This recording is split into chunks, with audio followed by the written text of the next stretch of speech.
October 29th, 2019, and it's the day that Jonathan Rea wins the 2019 World Superbike title at Magny-Cours after Alvaro Bautista, who looked to be the early favourite in the first half of the season after winning the first 11 races, would bottle the championship thanks to numerous mistakes.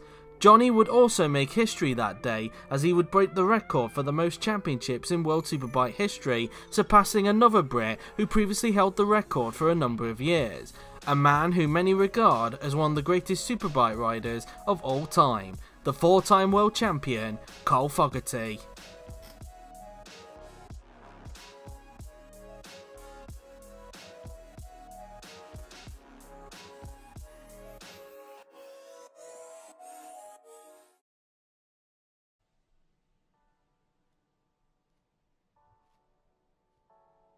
Born on the 1st of July 1965 in Blackburn, Lancashire, Foggy, as he is nicknamed, was born into a racing family, as his father George was also a motorcycle racer, racing predominantly on the road racing scene, most notably the Isle of Man TT.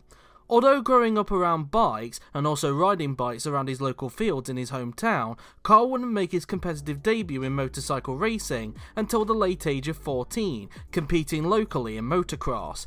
Despite this though, it was very clear that Carl wanted to follow in his father's footsteps of competing on the road racing scene, and so switched to club racing, where he straight away demonstrated his raw speed. In 1985, after impressing in the club racing scene, he would make his Isle of Man debut, competing in the lightweight newcomers event at the Manx Grand Prix, where he immediately made an impression by taking victory on his debut.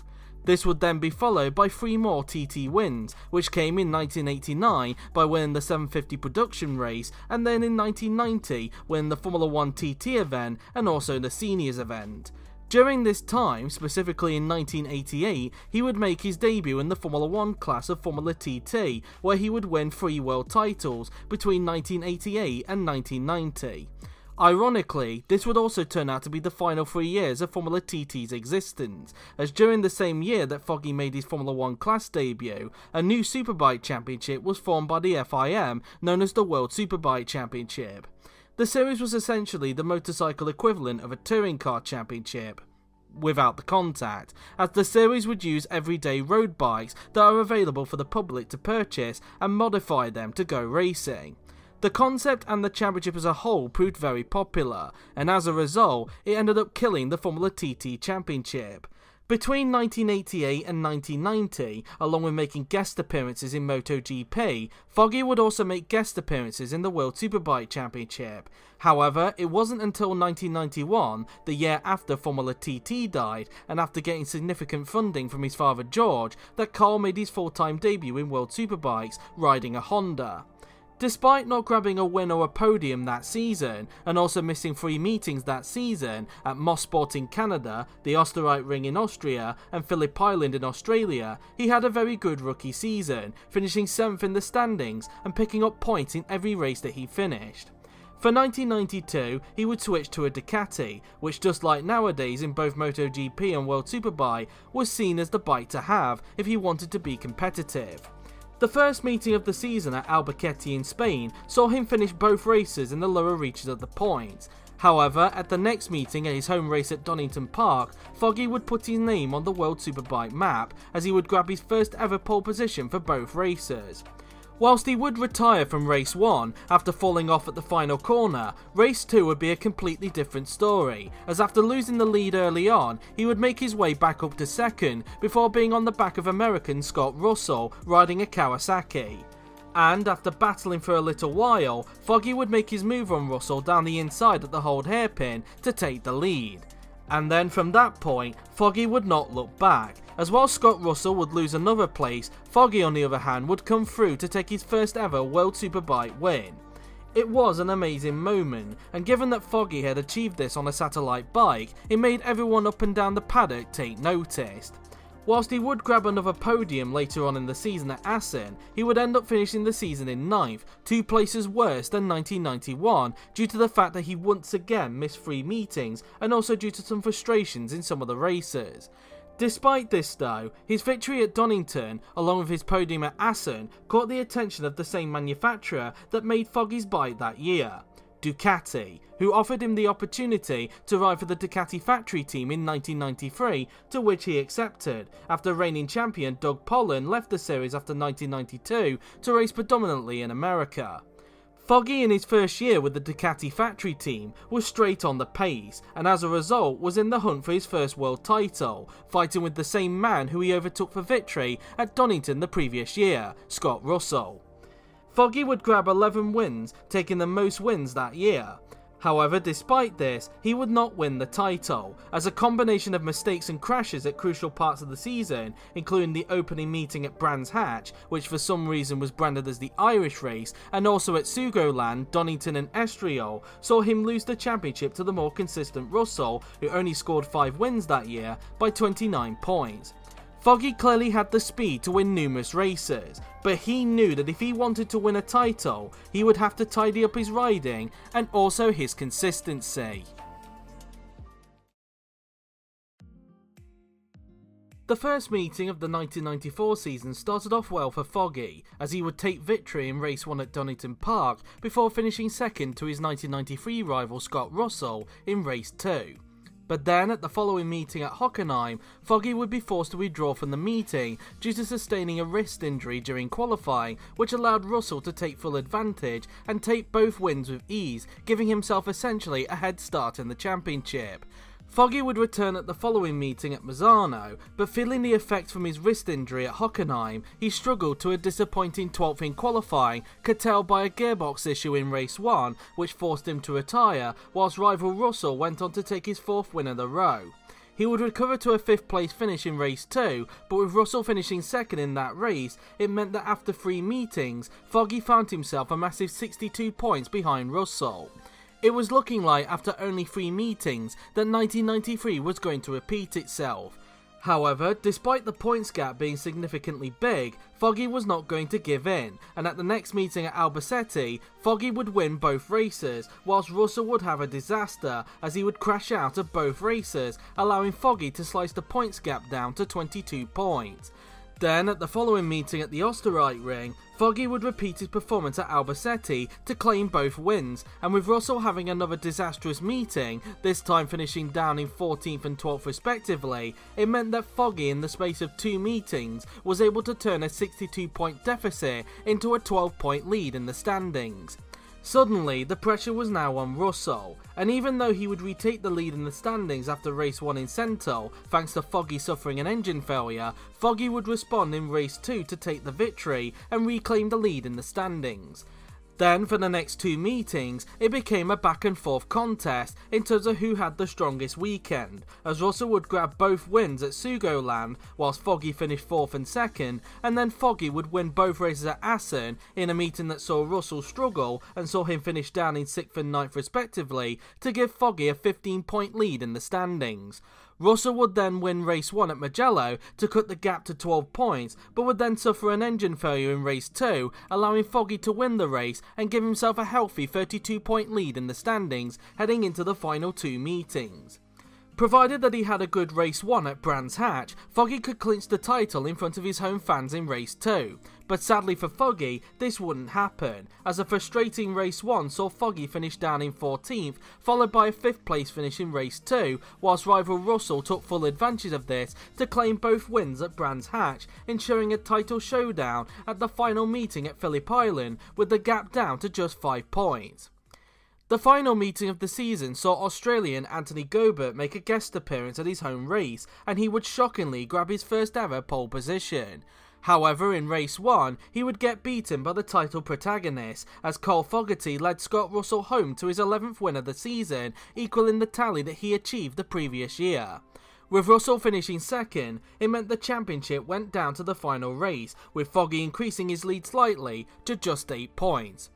In the final race itself though, it would end up being a disaster for Russell, as he would end up trundling down the order, finishing outside the points in 17th, whilst Foggy finished second to home hero Anthony Gobert to become the 1994 World Superbike champion. After missing out in 1993 due to numerous errors, Foggy made amends and ensured that this time, him having the most wins that year was enough for him to win the title by 25 points ahead of Russell.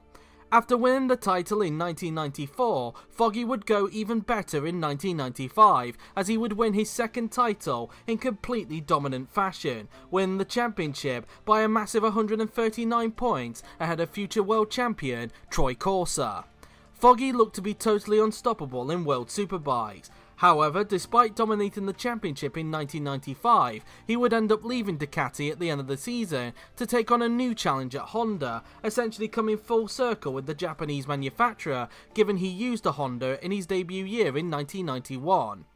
A lot was expected of Foggy that year, but despite taking 4 wins that season, along with 5 more podiums to go along with that, he was unable to retain his crown from 1995, as due to a lack of rear mid-cornering grip on the Honda, Foggy struggled to adapt his riding style, and it held him back from mounting an assault on the title.